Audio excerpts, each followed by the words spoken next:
When you really think about it, Baddies should have been one of the easiest reality TV concepts to make work.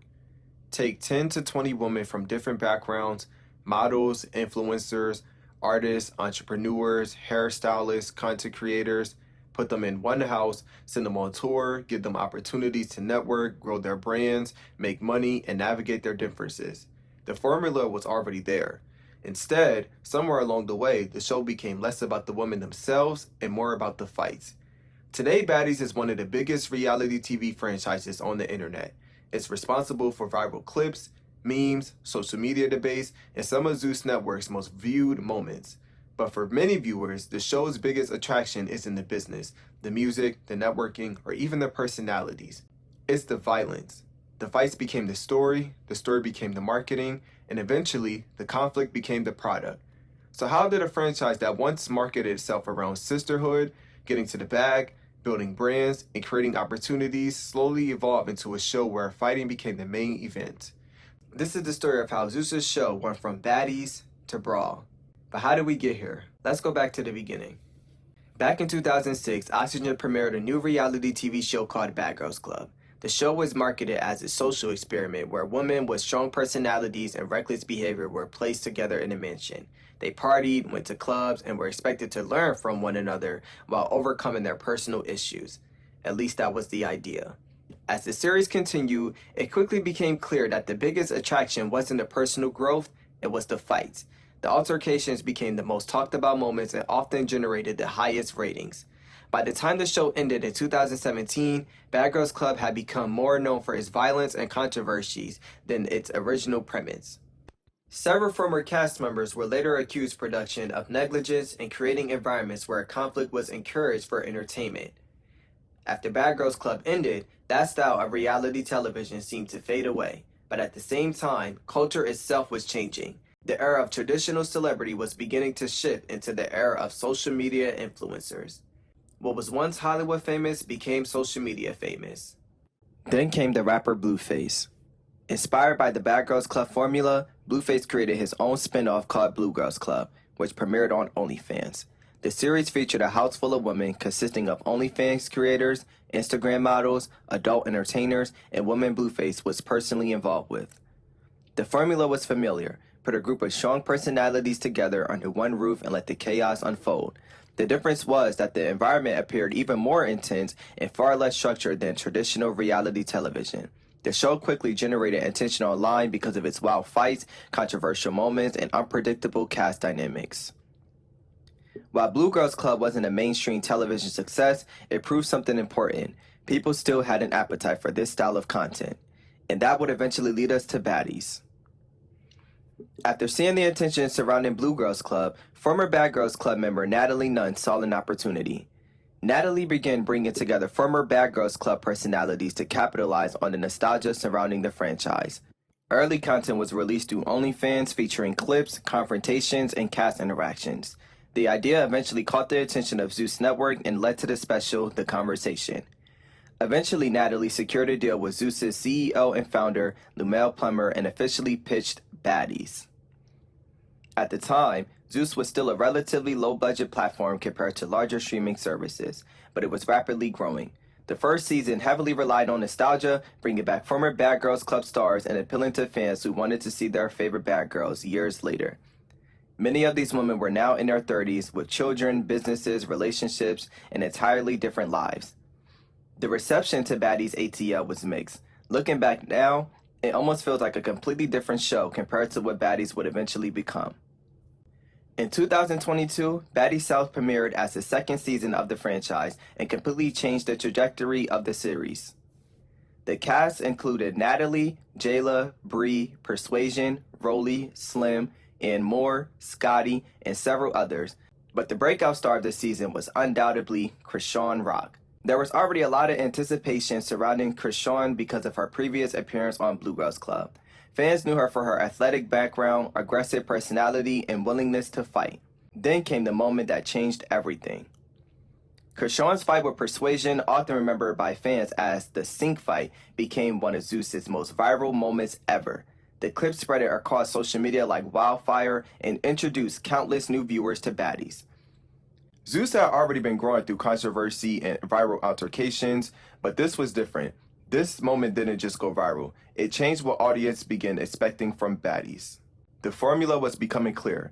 Even though the first season still pushed the idea of getting to the bag, networking, and making money, the biggest conversations were always about the fights. Krishan's popularity also created a new fan favorite archetype, the lone wolf. She was a cast member who felt like it was her versus the entire house. Fans loved that storyline. They loved watching one person stand against everyone and come out on top. The following season, Baddies West would feature Stunner Girl, who followed a similar formula. Like Krishan, she was constantly involved in conflict and carried in everyone against me storyline that kept the fans engaged. Both Krishan and Stunner helped establish the blueprint for future stars of the franchise. By the time Baddies East arrived, the show felt caught between two identities. On one hand, it still promoted the idea of getting money, networking, and building brands. And on the other hand, fights were beginning to feel less like spontaneous conflicts and more like a requirement of the show. You would still see the lone wolf archetype exist during Baddies East, but this time the role wasn't tied to just one cast member for the entire season. Instead, different cast members would go through their own me versus everyone periods throughout the season. One moment it might be T, another moment it might be Smiley, then another moment it might be Biggie. Because of that, Baddies East almost felt like multiple different seasons within one season. The type of girls that brought value to the show also started changing during the season. What I mean by that is Zeus began pulling talent from Now That's TV, a lower budget reality TV platform that had built its own audience around drama, altercations, and internet personalities. E.T., also known as Scarface, became one of the first prominent Now That's TV cast members to transition onto Baddies. Her arrival introduced a completely different new wave of personalities that fans wanted to see on Zeus. Before this shift, Zeus mainly found value in casting former Bad Girls Club members. The nostalgia factor was a huge part of the franchise's early success. But after E.T. season, the casting formula started evolving. Instead of relying primarily on former Bad Girls Club stars, Zeus now had another talent pool to pull from.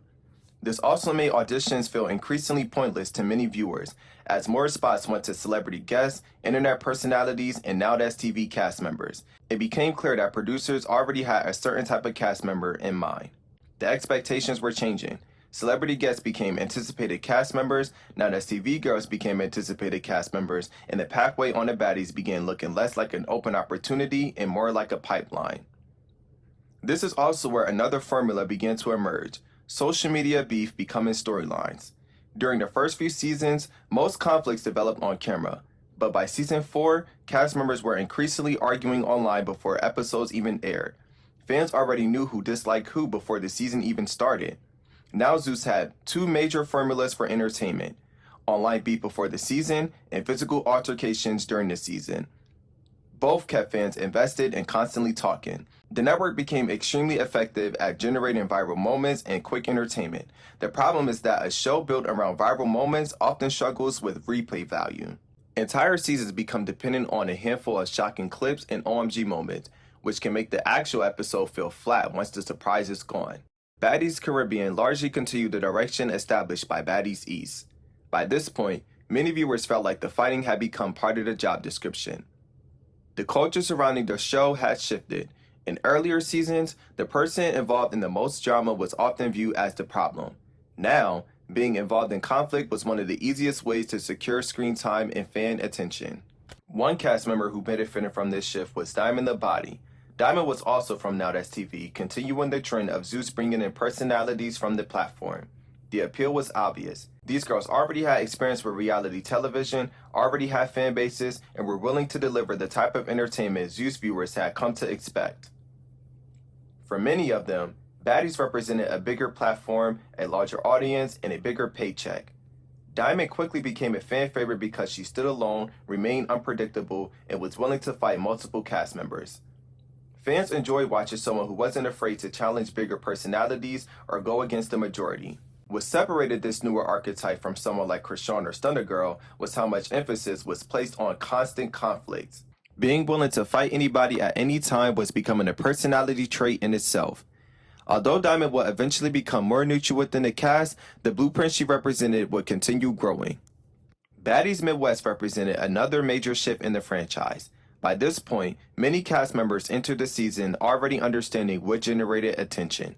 Storylines, conflict, fights, virality. The cast came in hungry for moments. Arguments broke out over small issues, minor disagreements quickly escalated, the pressure to remain relevant seemed stronger than ever. This is where the franchise began moving away from personality, talent, and individuality and toward a much simpler question: can you fight? The breakout star of the season was Summer, none other. Summer embodied the newer era of baddies: constant altercations, reckless behavior, unpredictability, and nonstop drama. She became involved in more conflicts than almost anyone else on the show and suffered visible injuries throughout the season because of it. By this point, the formula had become obvious. For cast value and anticipation, cast celebrity guests, cast now as TV girls. For producers, online beef creates anticipation. For cast members, constant storylines creates job security. For fans, watching people argue online and then fight on camera provides instant entertainment. Everyone understands the game. The problem is what that game rewards. It encourages cast members to constantly escalate conflict, jump into other people's drama, and place themselves in dangerous situations for attention. A large portion of episodes now revolve around setting up confrontations between cast members who have already been beefing online. Once they get on camera, they're expected to stand on business. That's what generates the views. You can even notice how many of the fights feel way more orchestrated compared to earlier seasons. Cast members know they need moments. They know they need storylines, and many fear fading into the background or being viewed as boring if they don't deliver. As a result, auditioners and newcomers enter the franchise believing that the fastest route to becoming a fan favorite is through violence. Some cast members end up becoming little more than punching bags for audience entertainment. Others become famous specifically because they're willing to fight anybody. Either way, the formula rewards conflict, and that's why I view it as a downfall. The craziest part is that the original concept of Baddies never required any of this.